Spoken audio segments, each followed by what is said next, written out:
အခုသင်မဲ့သင်ခန်းစာကတော့ add history brush 2ဖြစ်ပါတယ် add history brush ကပုံစံကိုဒီမှာလာပြီးကလစ်တစ်ချက်နှိပ်ပြီးတော့မိမိနှစ်သက်တဲ့ပုံစံမျိုးစားကိုရွေးချယ်လို့ရပါတယ်ဒီမှာလာပြီးတော့ရွေးချယ်လို့ရတယ်လို့ပုံပေါ်မှာ right click နှိပ်ပြီးတော့လည်းလာပြီးတော့ရွေးချယ်လို့ရပါတယ်ဒီ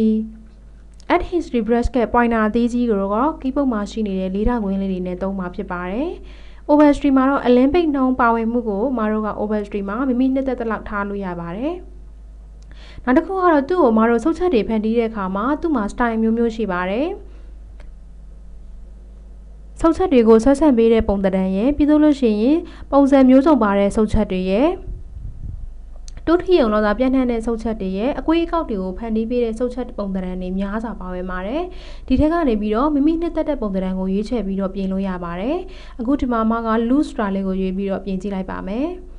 area ကတော့ဒီ area ကို1ကနေ900လောက်ထိထားနိုင်ပြီးတော့ area မှာတန်ဖိုးများလာမယ်ဆိုလို့ရှိရင်ဆုတ်ချက်တွေကလည်းပို့ပြီးတော့များလာမှာဖြစ်ပါတယ်တကယ်လို့မတို့ဒီမှာ area မှာ10လောက်ပဲထားမယ်ဆိုလို့ရှိရင်ဆုတ်ချက်က10 pixel လောက်ပဲရှိမှာဖြစ်ပါတယ်တိုးရိတ်မှာတော့ကာလာပါဝင်မှုနှုန်းတွေကိုမတို့ဒီမှာအနည်းအများလာပြီးတော့ပြင်နိုင်ပါတယ်ဒီမှာတခြားဆုတ်ချက်ပုံစံလေးကိုယူလိုက်မယ်ပြီးတော့လို့ရှိရင်ဒီမှာလိုက်ပြီးတော့ဆွဲကြည့်ပါမယ်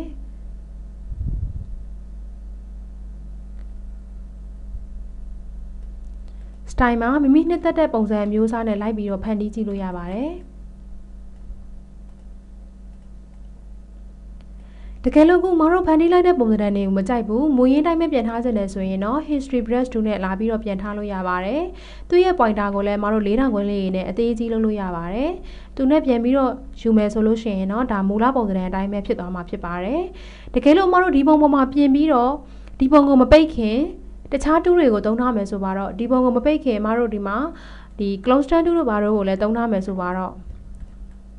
ဒါတွေကိုမကြိုက်ဘူးမူရင်းတိုင်းပဲပြန်ထားခြင်းနဲ့ဒါဆိုလို့ရှိရင်လည်းဒီ history brush 2ကိုသုံးလို့ရပါတယ်သူကပုံရဲ့မူရင်းအတိုင်းပုံသဏ္ဍာန်လေးကိုပဲ history ကိုပြန်ခေါ်ပေးတာဖြစ်ပါတယ်ဒီ add history brush 2နဲ့လောက်ထားတဲ့ပုံကိုပဲပြန်ခေါ်လို့ရတာမဟုတ်ပါဘူးကျန်တဲ့မြည်သည့်တူးတွေနဲ့မဆိုသုံးထားပြီးတော့မှဒီပုံရဲ့ဖွင့်ကာစပုံ history တိုင်းပြန်လုပ်ခြင်းနဲ့ဆိုရင်ဒီ history brush 2ကိုသုံးရမှာဖြစ်ပါတယ်add history brush 2မှာမိမိနှစ်သက်တဲ့ brush ပုံသဏ္ဍာန်ကိုရွေးပါမယ်ပြီးတဲ့အခါမှာတော့ဒီမှာလာပြီးတော့ overstry tool shot Olympic နှုန်းတွေကိုလာရွေးလို့ရပါတယ်ဒီမှာသူ့ကိုဆုတ်ချက်တွေဖန်တီးတဲ့အခါမှာအမတို့ style မှာအများကြီးပဲရှိပါတယ်မိမိနှစ်သက်တဲ့ style တစ်ခုကိုရွေးချယ်ပြီးတော့ပြင်လို့ရပါတယ်area မှာများမယ်ဆိုလို့ရှိရင်တော့မတို့ရဲ့ဆုတ်ချက်တွေကပိုများလာမှာဖြစ်ပြီးတော့ area မှာနည်းမယ်ဆိုရင်တော့ဆုတ်ချက်တွေကနည်းမှာဖြစ်ပါတယ်တိုးရိတ်မှာတော့ကာလာပါဝင်မှုအတိုးများကိုတိုးရိတ်မှာလာပြီးတော့ပြင်လို့ရပါတယ်ဆေးချယ်မဲ့ area ပေါ့နော်ပြီးရင်ဒီမှာမတို့ mouse နှိပ်ပြီးတော့သုံးကြည့်လိုက်ပါမယ်